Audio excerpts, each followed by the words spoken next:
கத்தோலிக்கர்கள் சிலை வழிபாடு செய்யறவங்க தானே? பைபிள்ல தெளிவா சொல்லியிருக்கு. அப்புறம் ஏன் சிலை வழிபாடு செய்றீங்க? உங்களுக்கு முதல்ல வழிபாடுனா என்னன்னு தெரியுமா? தமிழ் உறவுகளுக்கு அன்பு வணக்கங்கள். பல நூற்றாண்டுகளாக கேட்கப்படும் கேள்விகளுக்கும் எழுப்பப்படும் விவாதங்களுக்கும் இந்த வீடியோ கண்டிப்பா ஒரு தீர்வாக இருக்கும்.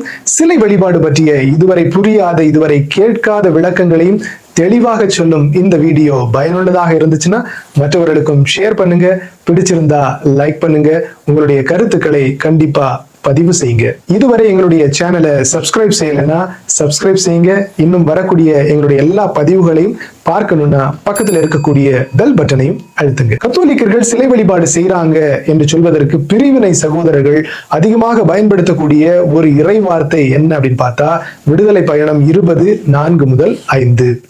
மேலே விண்வெளியில் கீழே மண்ணுலகில் பூமிக்கடியே நீர்த்திரளில் உள்ள யாதொன்றின் சிலையையோ ஓவியத்தையோ நீ உருவாக்க வேண்டாம். நீ அவைகளை வழிபடவோ அவற்றிற்கு பணிவுடை புரியவோ வேண்டாம் என்ற ஒரு இறை வார்த்தையையும் கான்டெக்ஸ்ட் பின்னணி தெரியாம பயன்படுத்தினா தவறாகி போய்விடும் என்பதற்கு இது மிகப்பெரிய ஒரு உதாரணம். எந்த உருவமும் சிற்பமும் ஓவியமும் செய்யக்கூடாது என்று சொல்வது கடவுளுடைய நோக்கமாக இருக்கல்ல. அதிர்ச்சி அடையாம தொடர்ந்து கேளுங்க. எதனால அப்படி சொல்றேன்னா, இதே பகுதியை தொடர்ந்து வாசிக்கும் போது என்ன பார்க்கிறோம்? விடுதலை பயணம் 20:24. எனக்கென்று மண்ணால் பீடம் அமைத்து உன் ஆடுகளையும் மாடுகளையும் அதன் மேல் எரிபலிகளாகவும் நல்லுறவு பலிகளாகவும் செலுத்து.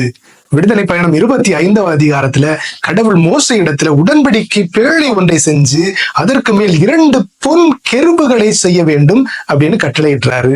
1 அரசர்கள் 6 சாலமோனிடத்துல ஆலயம் கட்டுவதற்கான நியமங்களை சொன்ன கடவுள் ஆலயத்தின் சுவர்கள் எங்கும் சுற்றிலும் உள்ளும் புறமும் கெருபுகள், ஈச்ச மரங்கள், மலர்கள் ஆகியவற்றின் வடிவங்களை செய்ய சொல்றாரு, செதுக்கி வைக்க சொல்றாரு. இதெல்லாம் தாண்டி எண்ணிக்கை 21 மோசே இடத்துல கடவுள் கொள்ளிவாய் பாம்பு ஒன்றை செய்து அதை ஒரு கம்பத்திலே பொருத்து என்று சொல்கிறார். அப்படியே மோசையும் பொருத்துகிறார். அதை பார்த்து பாம்பினால் கடிபட்டவர்கள் குணமடைகிறார்கள். அப்படின்னா கடவுள் உருவங்களையும் சிற்பங்களையும் ஓவியங்களையும் செய்யக்கூடாது, செய்யவே கூடாது என்ற அர்த்தத்தில் சொல்லல. அப்படி சொன்னதாக நாம நினைச்சா அதுதான் மிகப்பெரிய தவறு. சரி, முதல் குழப்பம் தீர்ந்ததா?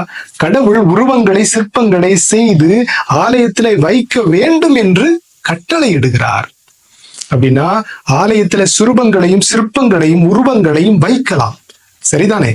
இறை வார்த்தை அப்படித்தானே சொல்லுது. கொள்ளிவாய் பாம்பையும் ஈச்ச மரத்தையும் கெருபுகளை மலர்களையும் செய்ய சொன்ன கடவுள் தன்னுடைய ஒரே மகனுடைய உருவத்தை, புனிதர்களுடைய உருவத்தை செய்யக்கூடாது, வைக்க கூடாது என்று சொல்வாரா? கத்தோலிக்க ஆலயத்துல மட்டும்தான் உருவங்களும் வழிபாட்டுக்கான பொருட்களும் இருக்கா?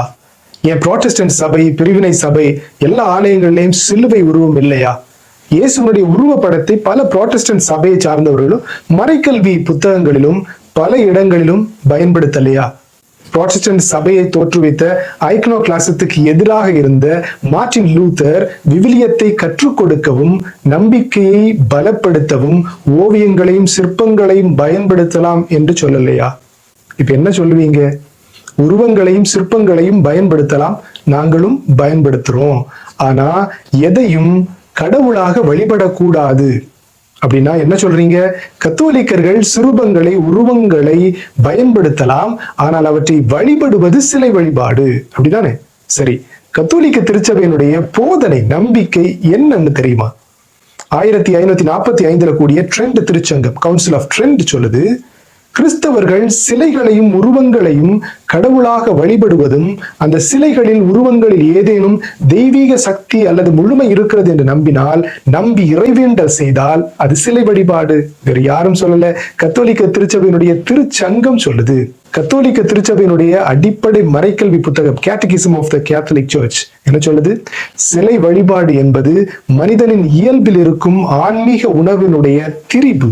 மனிதன் தன்னிடம் இருக்கக்கூடிய அழிக்க முடியாத கடவுள் உணர்வை, நம்பிக்கை ஒரு பொருள் மீது வைக்கிறான் என்றால் அதுதான் சிலை வழிபாடு. இது தனிப்பட்ட விதத்திலேயோ வாய்மொழியாகவோ சொல்லி போறதல்ல. இதுதான் அடிப்படை கத்தோலிக்க நம்பிக்கை போதனை. எது மாறினாலும் இந்த போதனையும் நம்பிக்கையும் ஒருபோதும் மாறாது. சரி, கத்தோலிக்கர்களை பொறுத்த வரைக்கும் சுரூபங்கள் கடவுள் அல்ல, கடவுளாக பார்க்கல. அப்ப எதுக்கு அதை வழிபடுகிறீர்கள்? இங்க பார்வைதான் தவறு, கோளாறு. எதையும் குறுகிய மனநிலையோடு அரைகுறை அறிவோடு நாம நினைக்கிறது தான் உண்மை அப்படின்னு நம்புறதுனால வரக்கூடிய பிரச்சனை. மார்ட்டின் லூத்தருடைய சிலை இருக்கு, அதற்கு வணக்கம் தெரிவிக்கிறாங்க. நாட்டு தலைவர்களுக்கு சிலைகள் இருக்கு, அதற்கு மரியாதை தெரிவிக்கிறாங்க. அப்ப அது எல்லாமே சிலை வழிபாடா?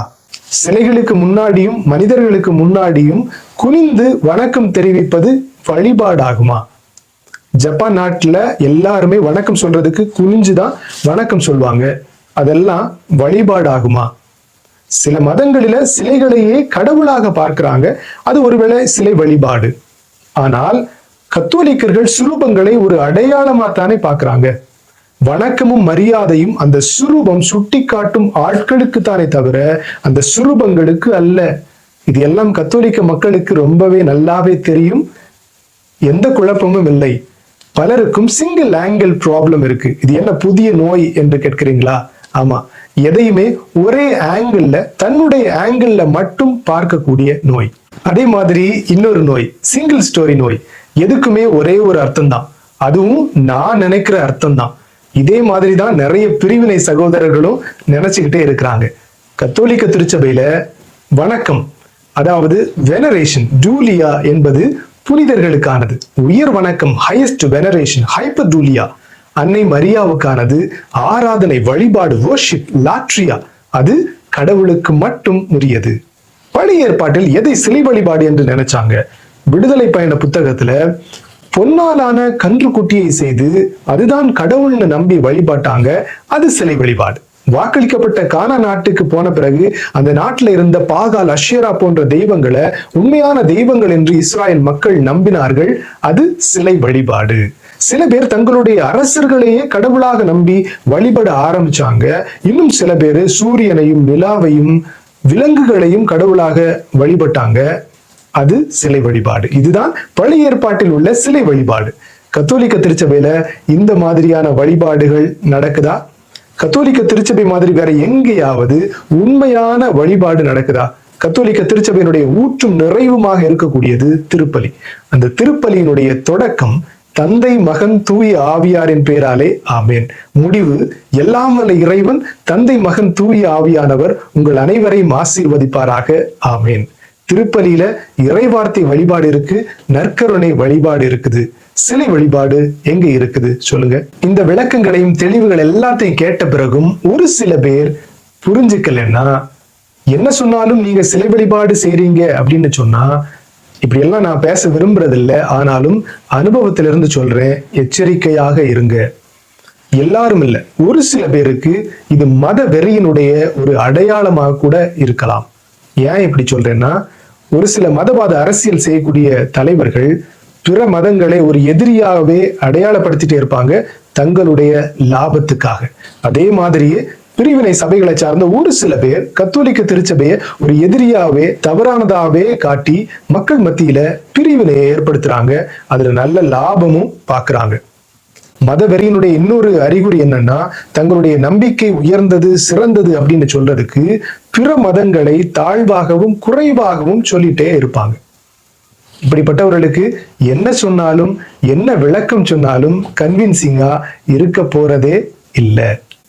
அதனால பிரிவினை சபைகளுக்கு விளக்கம் சொல்றதை விட கத்தோலிக்கர்கள் நம்முடைய நம்பிக்கையில் உறுதியாகவும் தெளிவாகவும் இருக்கணும், அவ்வளவுதான். விவிலியத்திலும் திருத்தூதர்களுடைய பாரம்பரியத்திலும் வேரூன்றி நம்பிக்கையில் நிலைத்து நிற்போம், உறுதியாக இருப்போம், தெளிவாக இருப்போம். தந்தைக்கும் மகனுக்கும் தூய ஆவிக்கும் மாட்சிமை உண்டாவதாக. தொடக்கத்தில் இருந்தது போல இப்பொழுதும் எப்பொழுதும் என்றென்றும் இருப்பதாக. ஆமென்.